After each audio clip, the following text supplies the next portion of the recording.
Hi guys, big boss season 9 12th week voting analysis చూద్దాము. So 12th వీక్లో రీతు తప్ప మిగతా అందరూ నామినేషన్లో ఉన్నారు. So every week Tanuja top పొజిషన్లో ఉండేది, బట్ 12th వీక్ మాత్రం కళ్యాణ్ టాప్ పొజిషన్లో ఉన్నాడంట.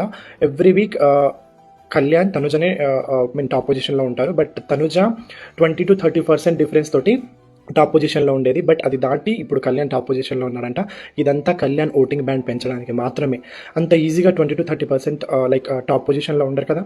సో తనుజాని డిగ్రేడ్ చేసేసి, తనుజాని తొక్కేసి కళ్యాణ్ ఓటింగ్ బ్యాండ్ పెంచడానికి మాత్రమే ఇవన్నీ చేసే సలహాలు. ఒకటి థింక్ చేయండి ఫ్రెండ్స్, సోషల్ మీడియా వాడే వాళ్ళు ఎవరైనా సరే, లైక్ ఇన్స్టాగ్రామ్ కానీ యూట్యూబ్ కానీ, అందరూ మనం ఓటేయం కదా, ఓటేయాలని లేదు కదా.